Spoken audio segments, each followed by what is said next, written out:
will have so much winning if I get elected that you may get bored with winning. Your Voice Radio. Your Voice Radio. I humbly and gratefully accept your nomination for the presidency of the United States. The silent majority is silent no more. These are people who work hard but no longer have a voice. I am your voice. Your Voice Radio. Your Voice Radio.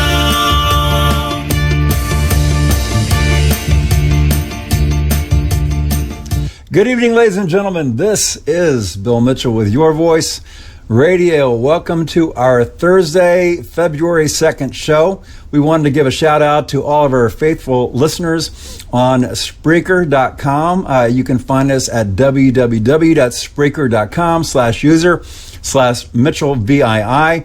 That show airs at 8 p.m. and you can listen to that on audio. You can also download it there.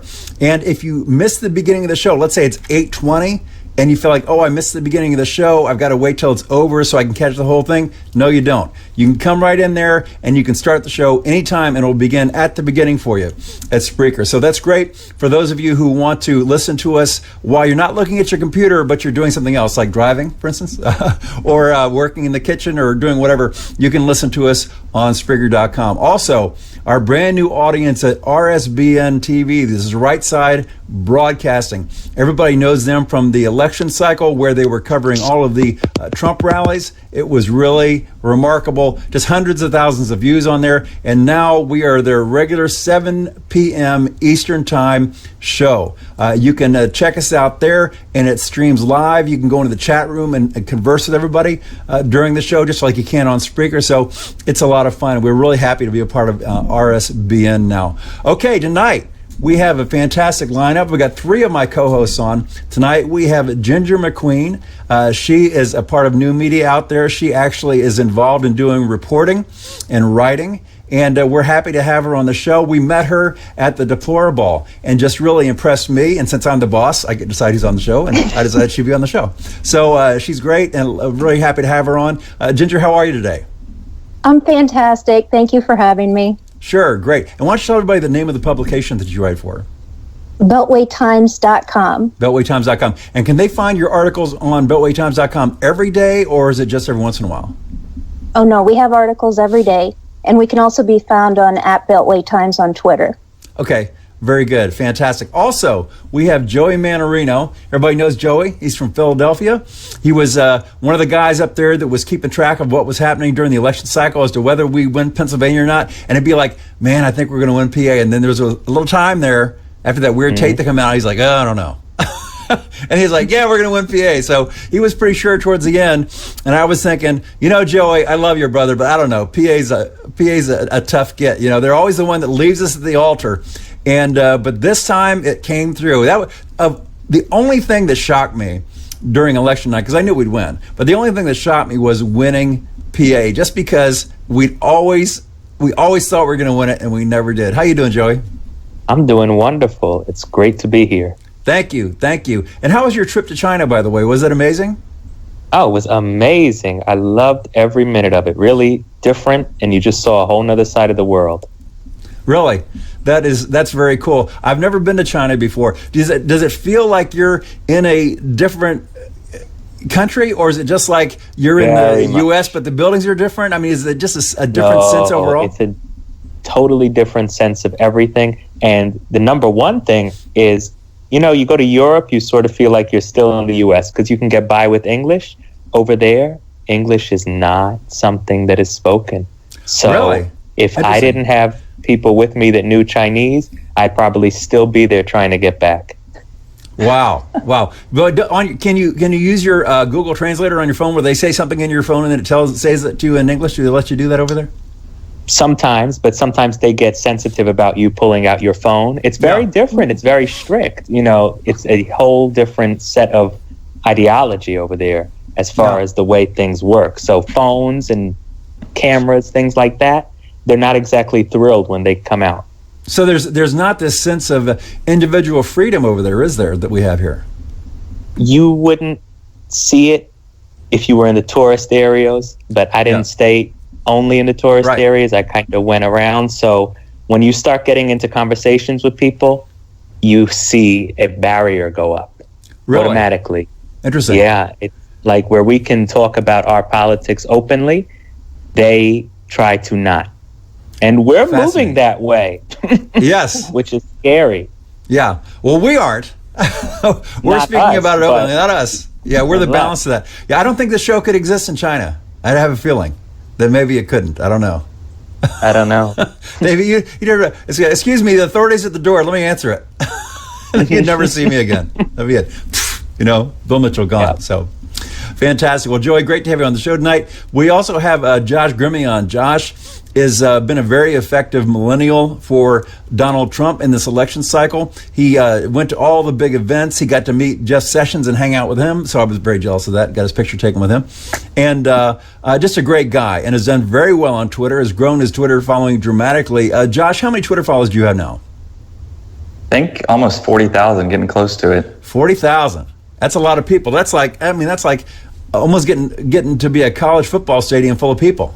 Just checking you out. Exactly. Yeah. That's one way to look at it. Yeah, that's amazing. That's amazing. Fantastic. Well, Josh, tell us a little bit about what's going on with you. You've got your own show that you guys are producing now. Tell us about that. Yeah, so a few of my friends and I got together last year, kind of right after before the election. We were like, we need to do, we knew Trump was going to win the election at that time. We were like, we need to do something where, we're bringing news from a millennial perspective. So we really got, kind of got things together, and we launched on January 1st. And it's called the Millennial Post. We have, we're currently hiring contributors to come on and write for us. We have a studio out here where I live. And, like last night we were out at all the Super Bowl festivities, going out and interviewing people about, who they thought were going to win. And, of course, we throw in the politics question about Donald Trump. But yeah. What was the reaction to Donald Trump when you brought Donald Trump up? It was kind of a mixed reaction. A lot of people, Houston's a very, liberal city, but, one of the major cities. But a lot of people were, they're willing. They're like, we need to unite behind him. We need to give him a chance. So it was good to hear that, even though a lot of them didn't vote for him or, didn't support him from the beginning. Yeah, yeah. I'm trying to figure out liberals. I just don't get it. I don't either. I mean, you listen to them talk. I mean, here's this woman. Let me put it this way. If you didn't believe in God before this election, you should now. Because the fact that we survived 8 years of Obama and we find out what some of these people that worked for Obama actually thought, it's like there is no way but by the hand of God we made it through this alive. These people are completely out of their minds. And I'm like, they're saying these things and this actually makes sense to them. I was listening to Glenn Beck. This is 2 days in a row. I try not to listen to him, but I can't help it. I'm out in the car. He's the only thing on the radio. Okay, maybe he'll say something interesting, whatever. Okay. He comes on there, and he's talking about this big liberal guy, this big liberal writer that's written this article. And the liberal's writing this article about how, Trump is the president now, and we've lost all of our freedoms. In Trump's first weeks, he's been attacking the Jews. I'm like, when? When is, Donald Trump has been talking about how he's going to protect Israel. He wants to meet with Netanyahu. It's been nothing but, and here's this liberal saying, oh yeah, he's attacking the Jews. I'm like, they just literally make stuff up out of thin air and report it. What do you think, Ginger? They've been doing this the whole time and it's not working. They're going to continue to do it. And it's not funny. It's not something that they should be so flippant about.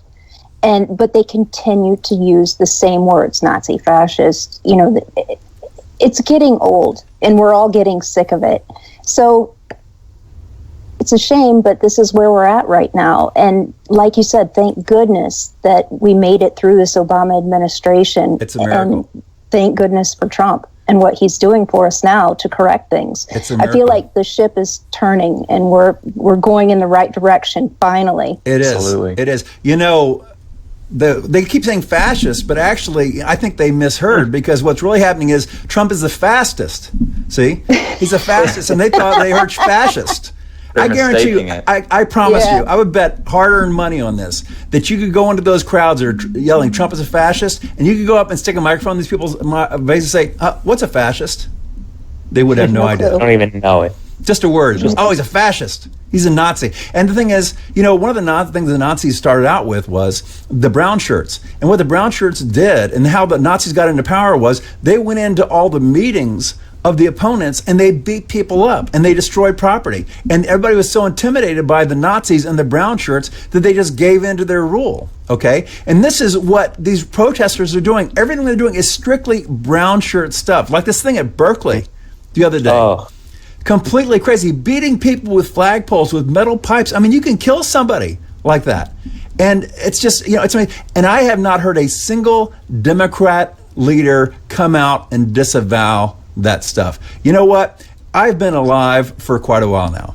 Okay, in my life, I have not seen a single Republican burning a cross on somebody's yard, but I did see a bunch of anarchists and a bunch of Democrats in Berkeley burning a tree on their campus yesterday. So somebody's burning stuff, and it ain't us. What do you think, Joey? And you know what, the left... So Josh, go ahead. Josh, please. Well, no, I was saying it's crazy. The left is supposed to be the tolerant ones, and yet you see these videos of these people out at UC Berkeley. They're going down the streets, beating people with clubs and flagpoles and burning things, and it's just insane. It's not. It just doesn't even seem real. It's crazy, and yelling fascist. That Trump's a fascist, and I'm like, where, what, when? I mean, what? And Trump has been in office for 2 weeks now. He's supposed to be this big woman hater. He's supposed to be anti-Jewish. He's supposed to be against black people. What has he done that's misogynist or racist or anti-Semitic in the last 2 weeks? Nothing. They're just saying, oh well, he's going to do this stuff someday. It's like, no, he's not. It's just absolutely crazy. What do you think, Joey? I think it's awful. A college campus, I always thought was supposed to be a place where ideas were discussed. Right. And viewpoints were challenged and talked about. It's okay to disagree. I think disagreement is great. But when you just yell and burn things and throw flagpoles through buildings, I mean, they not burned down, but destroyed and looted a Starbucks, which is sort of the haven of liberal mindset. What are you even doing?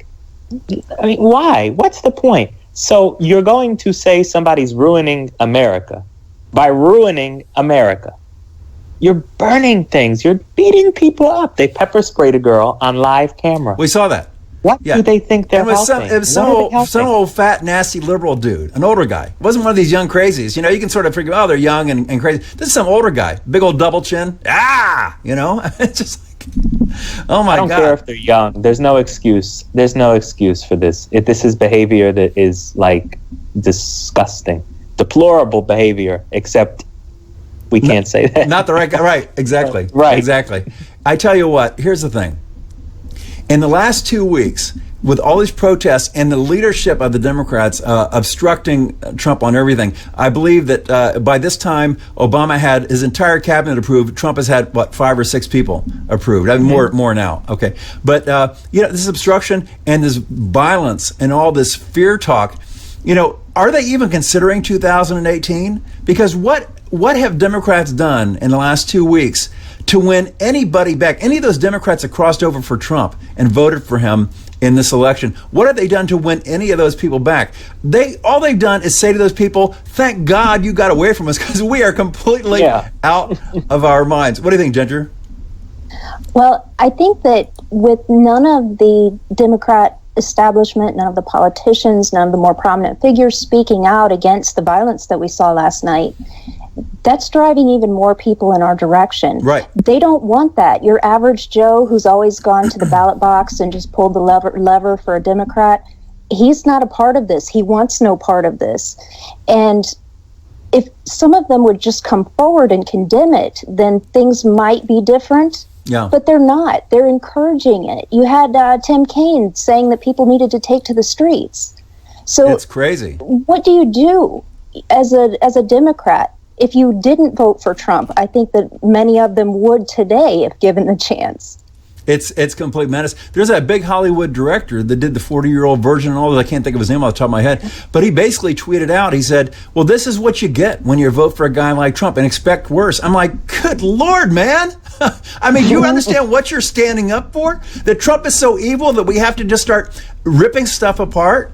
And I mean, these people, and then this guy that was Glenn Beck was talking about today is giving this rationale for why all this stuff is necessary because of all the crazy, insane stuff that Trump is doing. Trump is unhinged. He's crazy. I was like, he's not doing anything crazy. He's following the Constitution. He's trying to make us safer.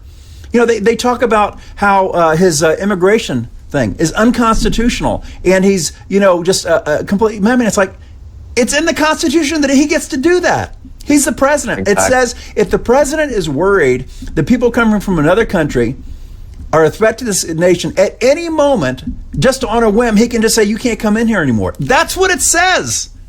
They just don't care. You know, in their mind, literally, I'm amazed when a liberal says the word Constitution that they don't instantaneously self-immolate on the spot, burst into flames, a pile of ashes. Like, what the hell happened to them? Oh, they said Constitution. Oh, damn, they shouldn't say that. I wish it was that easy. Yeah, it's well, you know, Bill, I think one of the best examples is watching Chuck Schumer talk about, you know, the immigration halt, the travel ban that Trump put out, you know, a few days ago, and it's just, you know, he's standing up there, as Trump said, you know, it's probably 95% acting. Yeah, and it's like, where are these liberals outraged when, you know, there's Christians overseas getting their heads chopped off. Right. Every day, and they're worried about, you know, the day the travel ban went into effect, I think it affected about 109 people flying over that day, and there's thousands of people at the airports. It's like, where's the outrage? You know, when Christians are overseas getting their heads chopped off, being murdered and tortured, you know, there is none. They totally ignore that side of it. It's crazy. It's crazy. Yeah, this is what I don't understand. And why are, you know, what I said on Twitter today was, if the Democrats are so excited about getting the people that aren't here to be here, you know, why don't they just go and live where those people are and hang out with them there? You know, it's like, let's stay in your house. Yeah, yeah, and these are the same people. These are the Hollywood liberals and elites that live in big mansions with big walls around them and guards. You know, they've got armed guards, they've got alarm systems and stuff like that. I think that Donald Trump should sign an executive order that henceforth all liberals must sleep with their doors unlocked. I'm just kidding, by the way. But yeah, seriously, you know, I put your money where your mouth is. You know, Sarah Silverman today advocated for a military coup. Yes. She said the military needs to rise up and overthrow the government. And good luck with that. These people. The military, you know, we got Mad Dog in there. The military loves Trump. As a matter of fact, I think the military is probably happier right now than they've been in 8 years easily, maybe 16 years. I mean, they're thrilled. Trump is like, I'm going to rebuild the Navy. I'm going to rebuild the Air Force. I'm going to rebuild the Army. They're probably going to get higher pay, better jobs. Just, it's, you know, it's going to be great for them. Why in the world would they rise up? As a matter of fact, I'm glad you brought that up. There's an ex-Obama official, and this is just how moonbat crazy these are. There's an ex-Obama official named Rosa Brooks, and she is writing for Foreign Policy magazine. She's a former Obama administration official, and she outlined 4 ways to get rid of President Trump. And her rationale is, it says, in what seems like a deliberate tactic, Brooks repeatedly questions Trump's mental stability, claiming that the president's first week in office has made it all too clear, yes, he is as crazy as everyone feared. Yes, that's why we elected him, because we were all afraid he was crazy. You know?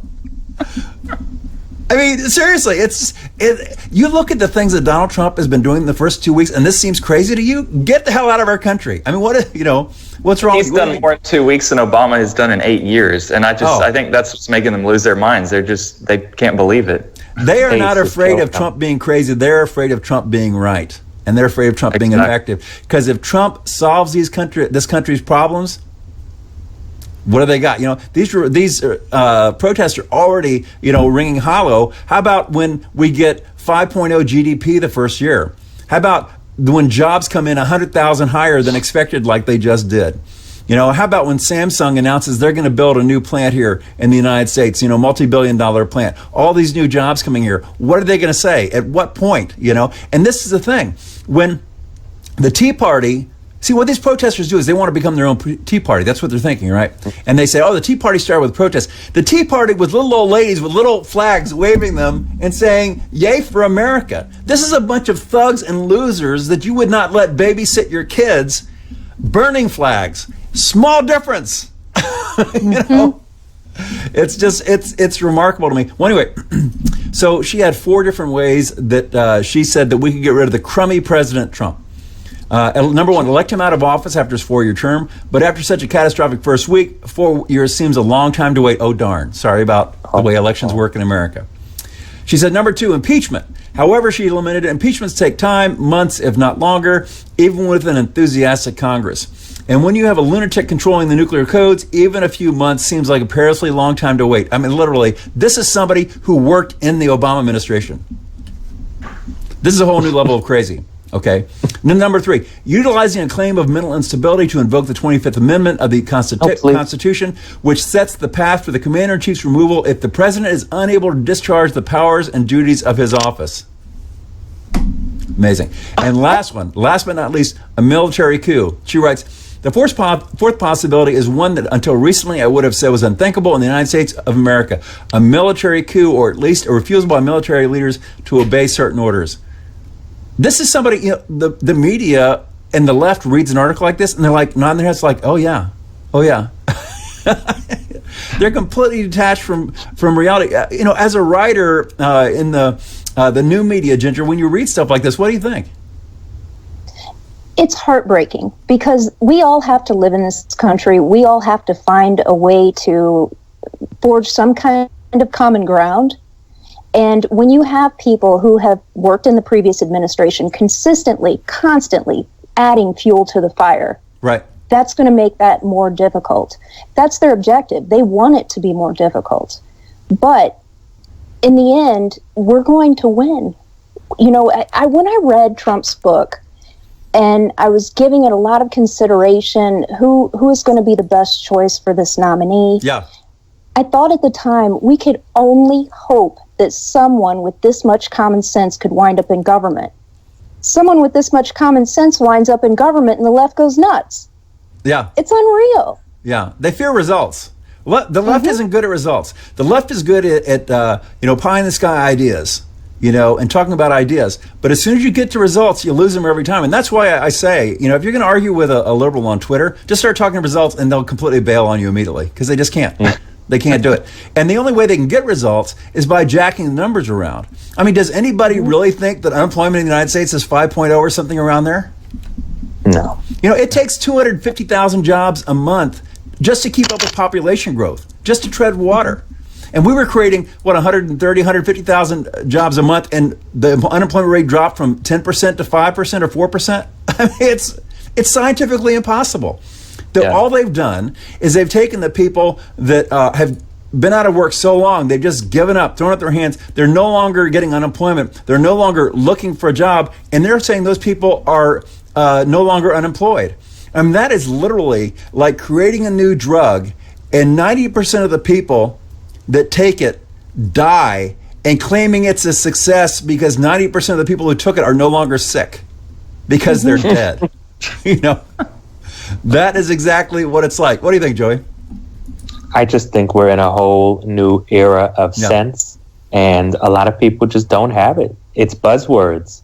It's not even grassroots. A lot of people say grassroots. It's not grassroots when 10 minutes after the Supreme Court nomination is announced, they already have printed out signs saying that this man is unfit and extreme. Mm-hmm. When Obama voted for him, Biden, Clinton, they all confirmed him unanimously. That was a masterstroke on Trump's part. It's just obstruction of the highest level. How do you not show up to vote? I mean, the Finance Committee, they just didn't show up to vote.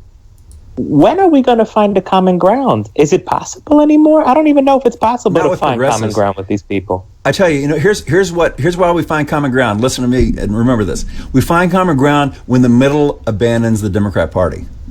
That's where we find common ground, because you are never going to find common ground with progressives because it is a broken premise.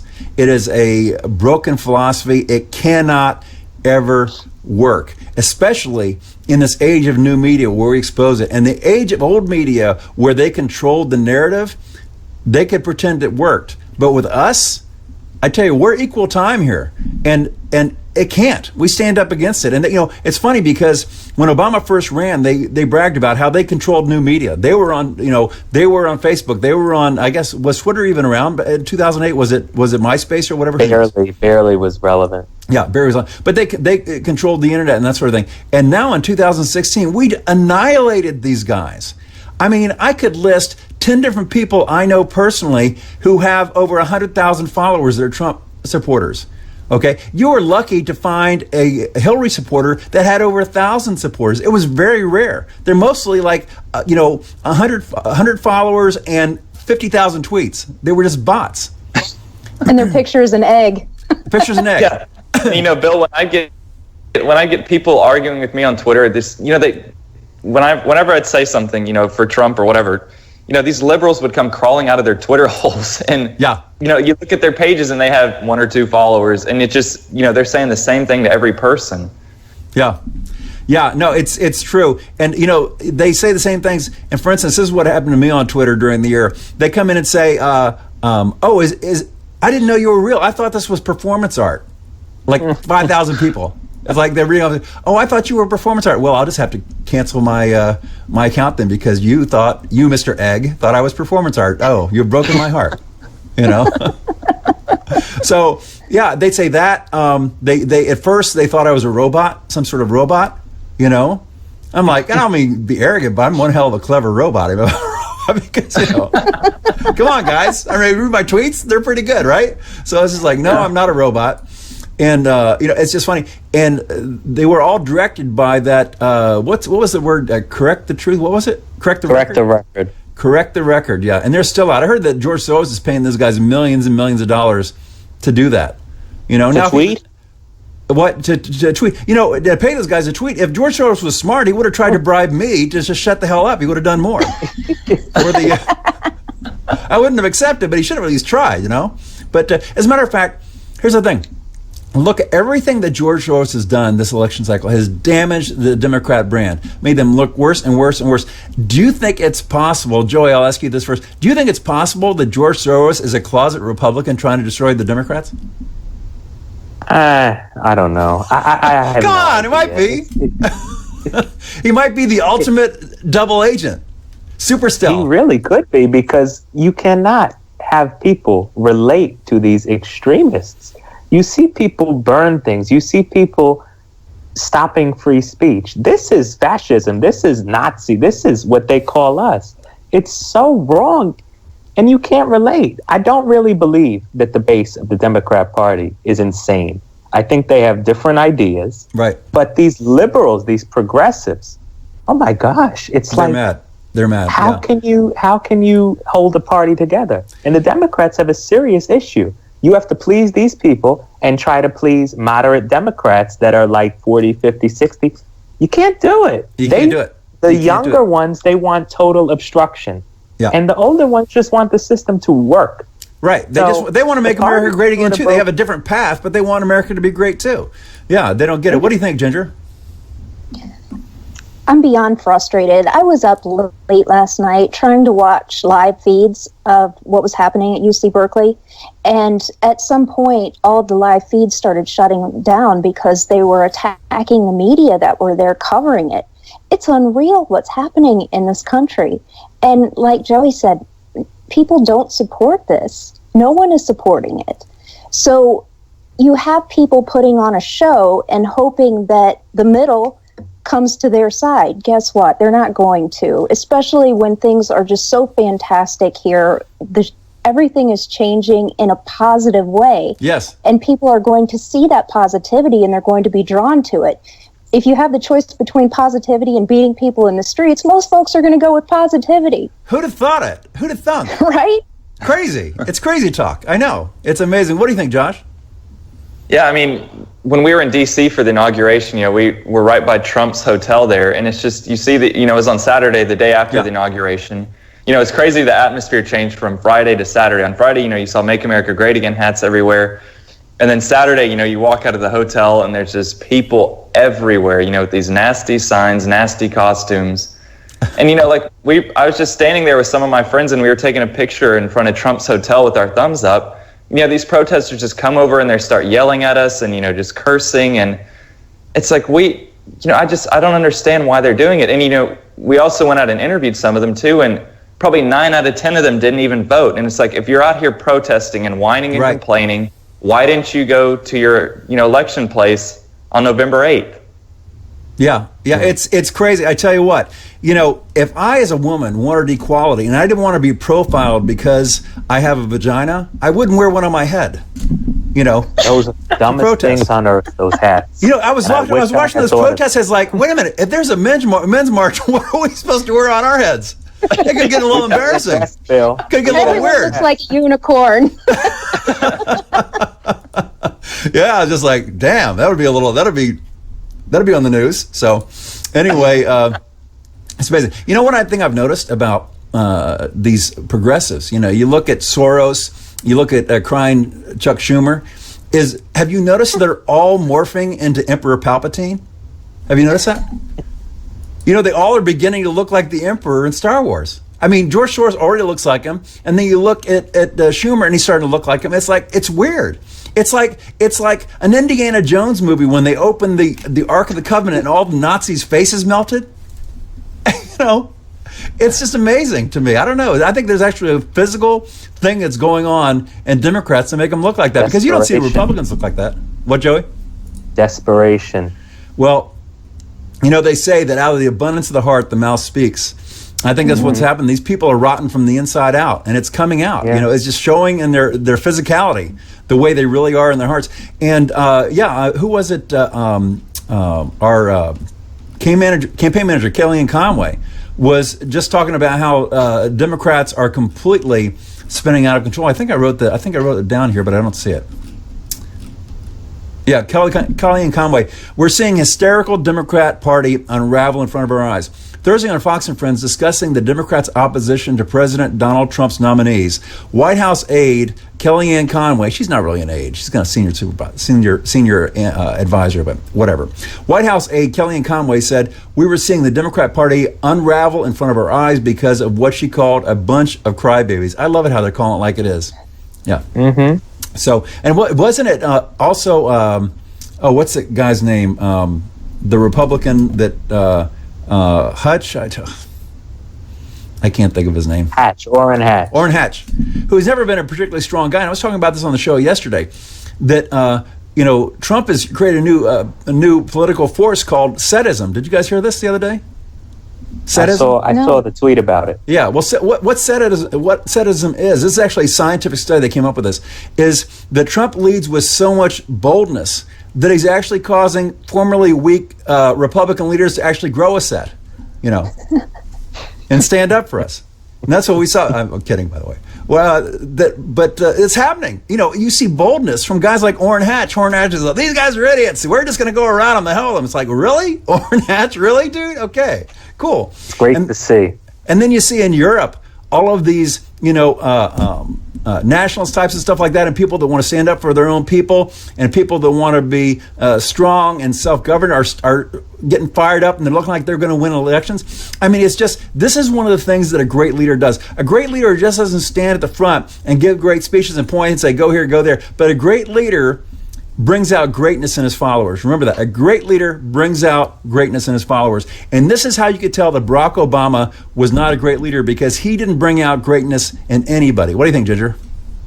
Oh, absolutely. And I think that all of the protests that we saw last night can be attributed to his legacy of lawlessness. That belongs to him. He fostered the environment for that to be created. So we're going to have to clean house. It's going to take some time, but this nonsense is going to stop. One person was arrested last night in Berkeley. That's unbelievable. They were beating people with pipes on video. The one guy was beaten with a shovel. They were macing people. They destroyed all of that property. One person was arrested, and it's because Barack Obama created an America where lawlessness was accepted. Right. And that's unfortunate.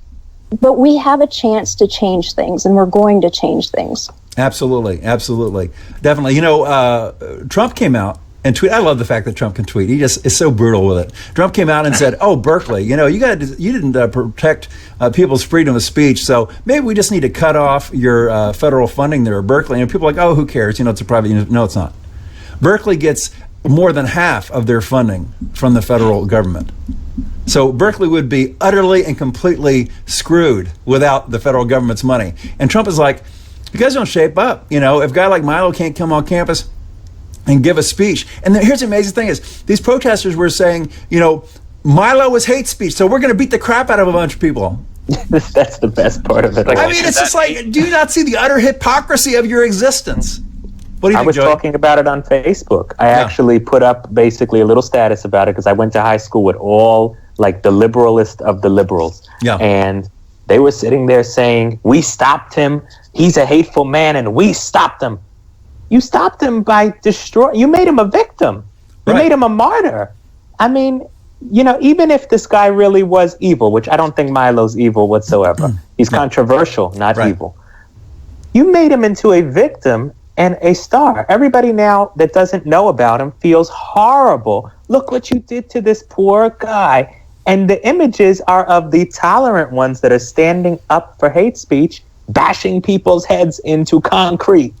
Tell me how that prevents his hate speech. Tell me how that makes him look like the hateful one. They turn what should have been a small speech to a couple hundred people on a college campus into an international event. I mean, I'm sorry, liberals, I'm talking to you. You guys are dumb. I mean, you're just really, really stupid. It's just incredible. Here's the thing. I'm no big fan of Bill Clinton's, but Bill Clinton was a smart man. When he lost the Congress, when he was president, he triangulated to the middle and he moderated and he started taking credit for all the things that Republicans were doing. One of the problems Republicans have had over the years is a bad case of humility. Okay, where they're like, they will do all these amazing things and they're like, oh, we're just, doing our jobs and stuff. Don't give us credit. But Bill Clinton jumped in there and like, I'll take credit for it. He stepped into the vacuum. It's funny. I was spent 30 years as an executive recruiter, and I would say to my people that were going in, to the interview, do not get a bad case of humility. You don't want to be an arrogant jerk in there, but tell your story and be proud of it. Because I would have candidates go in and they'd be like, oh, I need to be humble. Especially if they were religious people. Oh, I need to be really humble and stuff like that. I'm like, you're not going to get the job. Sell yourself. Sell yourself. You got to sell yourself. And this is one thing that I can guarantee you Donald Trump will do. He will sell the hell out of himself for the next 4 years and the hell out of America. And I am predicting that Donald Trump will be the most traveled president in the history of the United States. He's going to be all over this planet, meeting people, shaking hands, doing the deals, negotiating, because he knows that when he gets face-to-face with people and he can turn on that Trump charm and that Trump humor and that Trump listening and humility in person, because they say in person he's a very humble guy, that if he can turn that on, he can just, it's going to be unbelievable. What do you think, Josh? I totally agree. When I got to meet Mr. Trump back in, I think it was June of last year, we were standing in a crowd of about 5,000 people, I think it's somewhere around 5,000, but we were standing there and all these other people are trying to shake his hand, say hi to him, get him to sign their hats and signs, and he just stood there for 5 to 10 minutes and just had a conversation with us, like we were the only ones there. It's amazing. And that's just he truly connects with people. You can just see standing face to face with him how just how much he cares about hearing people's stories and just listening to them and being open to them. It's remarkable. He would sometimes give 2 and 3 rallies a day, flying all over the country, and then get up there and stand. And sometimes it was hot, and he'd stand up. The guy's 70 years old. Stand up there and give a speech for an hour and a half, and go down and do the handshake line. And thousands of people pressing up, trying to, I never went up and tried to meet him that way because I just didn't. I wasn't into the scrum. I wasn't. That's not my thing. But. Just this wild scene, and spend 45 minutes, an hour just signing everybody, being nice again, and then jump on the jet and go to another place and do it again. Just the love that he has for the regular folks is amazing. He really is the blue-collar billionaire. What do you think, Ginger? Oh, it's, what was the energy like at those Trump rallies? I went to 4 of them. And it's amazing that one person can make an entire stadium just reverberate in the way that he does. Yeah. He just has this knack for doing it. And, I really foresee this becoming a global thing. We saw the Brexit. We have Trump. I think a lot of other countries and a lot of other people are feeling a little more emboldened by what's happening here. Sadism. And when they see things, when they see things changing and they see things changing for the good and quickly, they're going to expect the same of their own politicians. He's not just changing things here, he's changing things worldwide. Yeah, it really is amazing. He literally lit the fuse of boldness. You know, I tell you, Obama led from behind. I seldom try to figure out how the hell you do that. But Obama led from behind. And Trump leads from so far ahead. I said the other day, you know, I was at the inauguration. I was sitting up really close. I had great seats. And still he was like a little tiny bug like this, you know, way up there, way far away, way up and high. And I was like, that's almost the way Trump leads. He's so far ahead, you can barely even see him anymore. He's way ahead. And the media and the Democrats are still trying to respond to what he did 2 weeks ago. He's already moved on to other new things. You know, it's like last night we had Jack Posobiec on, and he's like, I've never seen anything like this before. Trump is hitting them from every direction. He's just coming at it from every direction. They don't know which way to turn, what to do. What do you think, Joey? That's why they're protesting every night, I think, because every day there's so much activity going on. Every morning I'll wake up, I'll turn on the news. Trump did this, Trump did that. He already fired like 6 tweets before I even woke up. Yeah. It's just an energy that is unbelievable. And this man's 70 years old. It's incredible. What he's going to do in 4 years, I can't imagine, because it's been 2 weeks and he's already turned everything in a different direction. It really is amazing. Josh, what do you think? Yeah, I mean, it was amazing just being in D.C. We were at the inauguration. We actually had pretty close standing seats or standing areas. Yeah. But we got there, you know, it took us, golly, I think 3 hours to walk from our hotel there because we had to go around so many different detours and roads. So we ended up leaving the swearing-in ceremony early, and we had some VIP passes to the parade. So we were literally on the lawn of the White House next to the reviewing stand. So we were standing right on the end. Yeah. We had seats right by the stand. And it was incredible to see, you know, just them the whole family walk out of the White House into the stand. And, you know, you just see what a, you know, real family they are. It was hilarious. I was sitting there watching, it was Barron and one of Don Jr.'s kids. They were sitting in the review stand throwing paper back and forth at each other. And you know, Barron had a receipt or a piece of paper or something, and he was putting it over the air conditioning vent, and it'd fly up and float back down. You know, I wasn't even watching the parade. I was just watching them the whole time because it was just, you know, it's just incredible to see how real of a family they are. And, you know, Melania would put her hand on Barron's shoulder like, all right, now stop this. The whole world's watching us right now. Yeah. Boy, didn't Melania look beautiful? Absolutely. What a beautiful, dignified, graceful first lady she's going to be. It's going to be amazing. And just, you know, first ladies usually get involved in charities and causes and so on and so forth. So I'm excited to see what she's going to do. I heard that she just named her chief of staff. I don't know who it was. Does anybody know? It was somebody from the Bush administration, actually. Was it? Okay. Well, I'm sure they're efficient at what they do. So, but so that's going to be great to watch her as well. Well, here's the rest of what Kellyanne Conway said about the Democrat Party. Conway said, the Democrat Party, we're seeing it unravel in front of our eyes and revealed in front of our eyes. A bunch of crybabies who say that they're going to oppose the Supreme Court nominees before they even know the person's name and academic credentials and impeccable judicial record. They're holding up our nominees in the cabinet. I was told yesterday this is the longest that the nation has gone without a Secretary of the Treasury, at least in modern times. If not the longest, it's darn close to it. We need a Secretary of Treasury, folks, for those who actually go to work in the morning and need the dollar to flourish, she continued. We need a Secretary of the Treasury to be running things. This obstinateness and obstruction is a modern Democrat Party. I think it's going to cost them because they're hysterical about everything now. There's no gradation of hysteria. Everything makes them cry and scream. It's so true. That's not leadership. That's not leadership at all. No. Seeing these people up there screaming and yelling. The worst part, I think, is the identity politics. It's ridiculous. Everything is about what you are, what religion, what color. It's like, gosh, give me a break. We're all American. It's crazy. Did you see the video? I saw it of Nancy Pelosi.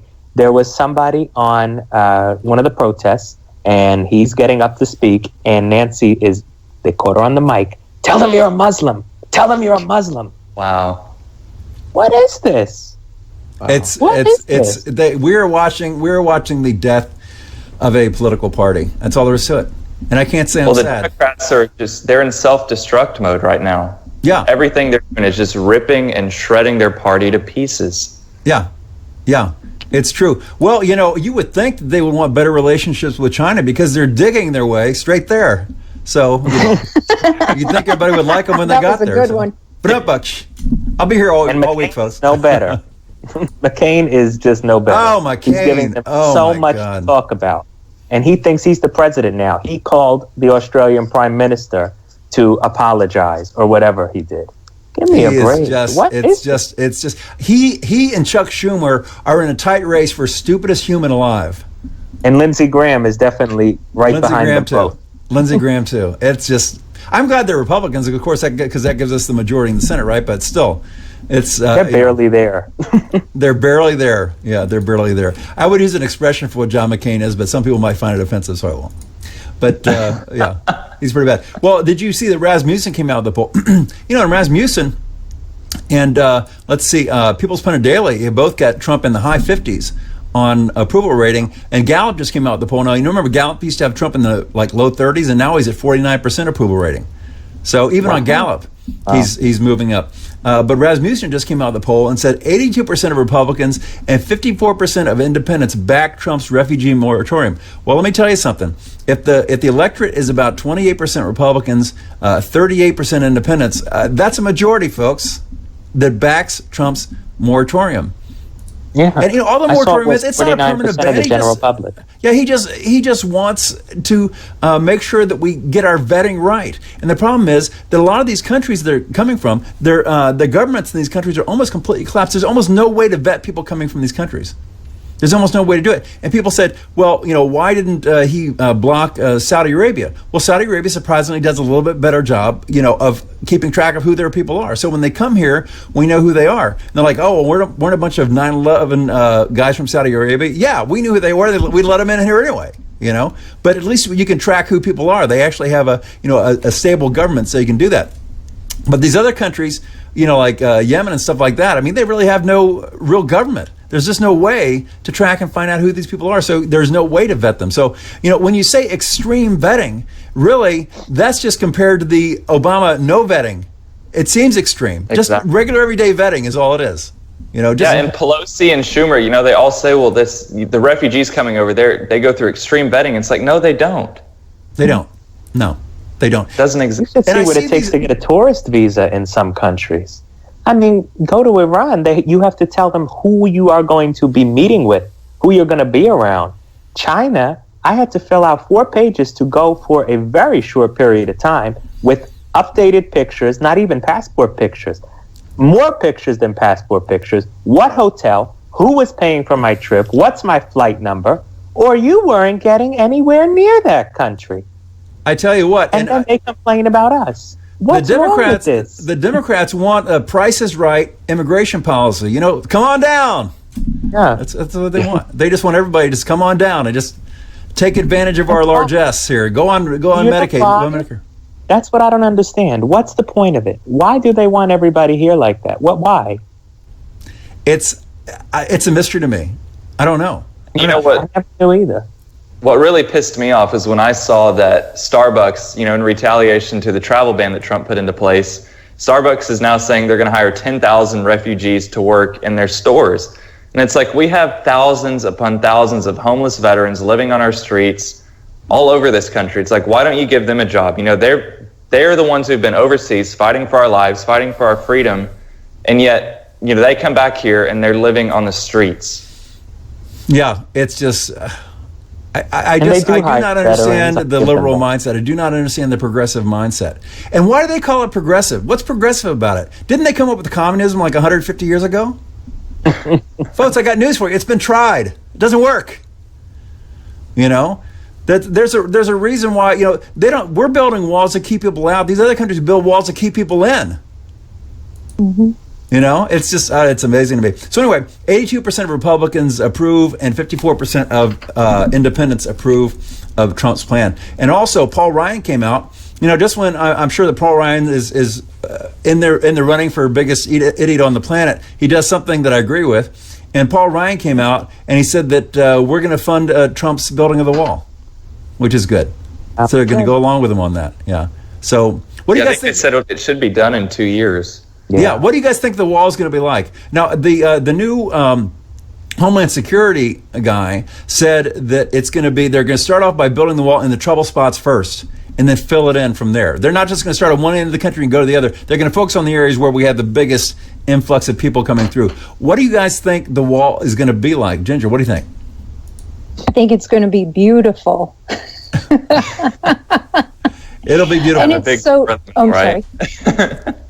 No, go ahead. Ginger, No, go. I was saying, I was laughing at, you know, how he says it's going to have a big, beautiful door right in the middle of it. Yeah, to let people back in when they come in legally. Yeah. So I mean, Yeah. but is it going to be 10 feet high, 20 feet high? I heard somebody say it was going to be 80 feet high, which I think is kind of overkill. I mean, it's kind of, I don't know if that could even stand up to weather unless it was 50 feet thick. But what do you think? Is it going to be like 30 feet high? What do you think, Joey? I'm not in construction. I just hope it does the job. We could have Well, 100. we know we could it's going to be done in probably about 18 months because he's always ahead of schedule and under budget, but he might not watch the budget as close this time since Mexico's paying for it. Yeah. Exactly. And here's That's the go funny ahead. part is with Democrats saying, "Oh my gosh, it's going to cost so much. It's going to cost." Since when do Democrats care about what something costs? And don't Oh my illegals cost this God. country like $100 billion a year anyway? Yeah, it was like illegal immigration costs us, I think, over 130 billion a year or something like And the that. wall's only going to be $10 costs billion. maybe 10 to 12 billion. It's pocket change. This is beer money compared to the cost of illegal immigration. Yeah, it's remarkable. Yeah, I think they're going to make it. There's going to be a lot of showmanship in the building of the wall. They could do the prefab sections and have these big old military helicopters. Put them into place, and that would be kind of dramatic to watch that. Or they could, I don't know, they could just do. I think what they should do would be kind of cool is to have just a gigantic form that was on wheels that moved, and they'd like pour a section, and the motorized thing would go down to the next section, and they pour next thing, and then we'd have like the wall builder clock, and then 10 hours from now the wall builder clock will move the next 100 feet. I think it'd be kind of cool. Well, for better or worse, Trump is a showman 100%. So he is going to make a big spectacle of this wall because it was the integral campaign promise. I think the it'll minute be he a stepped on, it was the wall. So this is going to be huge. I think it'll be a new tourist attraction in the United States when it's done. I think so too. I think that every 100 miles or so they'll have some sort of sculpture on it, like Mount Vernon, remembering something from our history. It's going to be cool. And I think cities and towns will pop up along it. And if they do things where they have sections where you can say for $100 get your name carved in the wall somewhere, or put a brick in, with your GPS. Yeah. It'd be like, the Star Registry. Remember that kind of crazy BS thing where on Valentine's Day, buy a star for your loved one. What a great money-making scam that was. But if you could actually have a brick in the wall where it could say, Bill Mitchell, Your Voice Radio, brick in the wall, I'd pay $100 for that. I'd probably pay $1,000 for that with the GPS coordinates, so I could go and find my brick and get my picture taken with it. Exactly. Look at my brick. I'm a patriot. Well, and working in the campaign a lot this past, throughout the cycle, I got to talk to a lot of Border Patrol agents being here in Texas, and so many of them, they were just so pumped about his promise to build the wall because they've been down there. Obama, wouldn't enforce any of the laws. These guys would say, they'd see illegal immigrants literally drive over the wall, walk over it, crawl under it, and they're just told to stand down. And now, now they feel like they finally have someone who supports them 100% and they can do their jobs again. Right. Yeah. I have a good friend who's a police officer, and a woman who's a police officer, a very good friend of mine. And she gets so frustrated when she can't, she's not able to do her job because of some politics that are holding him back or so on and so forth. So I tell you what, these guys down on the border have got to be thrilled that they can finally do their jobs. And it's not just the wall that's important, but it's the people. They're going to make all the difference too. And the enforcement is going to make the difference too, because a lot of this stuff, like somebody will try to dig under the wall and all of a sudden these sensors will go off and they got to go there and catch the guys and everything. So yeah, I think it's going to be remarkable. It's going to be a monument, no less than the Washington Monument or the Statue of Liberty. It's going to be the Statue of Sovereignty, I believe, for us, for this country. Well, folks, fastest hour in radio, already gone by. I can't believe it. Got three of my favorite co-hosts with me tonight. We have Ginger McQueen. She hails from about an hour west of Chicago. Isn't that right? Did I get it right this time? Yeah. Okay. It is. Hour west of Chicago. And she writes for, say it again? BeltwayTimes.com. BeltwayTimes.com does a great job writing there. This is a relatively new thing for her, but she's kind of a natural. Does it real well. And Ginger, how can people follow you on Twitter? At Ginger McQueen on Twitter or at Beltway Times. Okay, very good. And Joey Manarino from Philadelphia, Mr. DJ up there, Mr. World Traveler. Yes. I feel positively mundane compared to you. Oh, you're not mundane, Bill. Believe me. Everybody You've been all knows over the you. world. You've been all over the world. Joey, how can people follow you on Twitter? At Real J Manarino, MANNARINO. Very good, very good. And Josh Grimion, how come? And it's not Grimillion, by the way. Although it's going to be Yes, worth many that's millions right, eventually. Grimion. It's Grimion. Okay. Yes. Josh Grimion. Josh, how can people follow you on Twitter? Yeah, people can follow me at Josh and then last name Grimion, GRE million. And then also, we want everyone to check out the Millennial Post on please. Facebook. And, we're at Team Millennial Post. And you can find us. Facebook's our biggest platform right now. We're almost up to 50,000 people on there already. So Really? I'll check.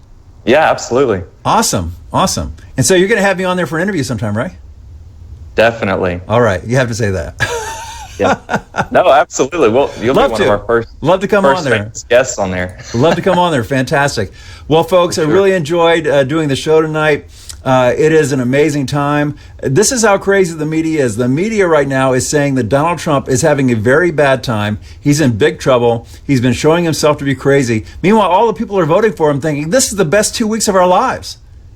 This has been amazing. We have 85% of Republicans and 54% of independents saying, yeah, what Trump is doing is great. We love it. He's going to be over 60% approval rating now. And just, the new jobs coming in. New jobs came in 100,000 higher than they were expected. There's just, Obama gave us hope that there would be change. But Trump is giving us hope because things are changing. And that is the difference. Trump is a man of action, and we've just gotten started. The next 4 years, the next 8 years, 16 years, however long this Trump dynasty lasts, is going to be an amazing, amazing, exciting time. Well, Ginger, do you have any parting words for anybody? No, just thank you for having me on. It's been wonderful being here. Oh, we love having you on. You're great. You're great. Joey, any parting words Just for the thank audience? you. And have a beautiful week, everybody. Thank you. And Josh, we'll end with you, last but not least. Yeah. It's good to be back, and I hope to see more unity in our country behind President Trump. He's truly doing this for us, and I think, like you said, we're seeing real change happening already, and I can't wait to see what else he has in store for our country. Yeah, it's very exciting. Folks, thank you for joining us. You can listen to us on Sunday through Friday on rsbn.tv. They're carrying our show now at 7 p.m. You can also listen to it anytime. If you miss the show live, you can listen to it anytime. But the great thing about listening live is you get to go in the chat room and talk to everybody because there's a big crowd that goes in there. You can also check us out if you just want to hear the audio version of our show. You can go to www.spreaker.com/user/MitchellVII. And we've got all of our shows there. You can go back and listen to the show the night after the election. You can listen to all these things, so it's a lot of fun. Also, you can go to our website, YourVoiceRadio.com. And, you may notice that when we do the show on the audio, they have ads on RSBN, but when they do the show on the audio version, we don't run ads there. And I don't have ads on my website. That means that no one in particular is paying our bills, except for our listeners. So if you do want to contribute and you do want to support the show and you like it, and we do have bills to pay, probably appreciate that. Just go to the YourVoiceRadio.com website, and there's a donate button there, and you can help us out. So anyway, love you guys. We'll see you again tomorrow night. Have a great evening. Let's go ahead and have Scott Isbell play us out. I would build a great wall, and nobody builds walls better than me, believe me. Nobody would be tougher on ISIS than Donald Trump. But if I get elected president, I will bring it back bigger and better and stronger than ever before, and we will make America great again. Scott Isbell. Everybody keeps asking me how can I support you? What's wrong with me? Thank you, folks. Have a good evening. We'll see you tomorrow.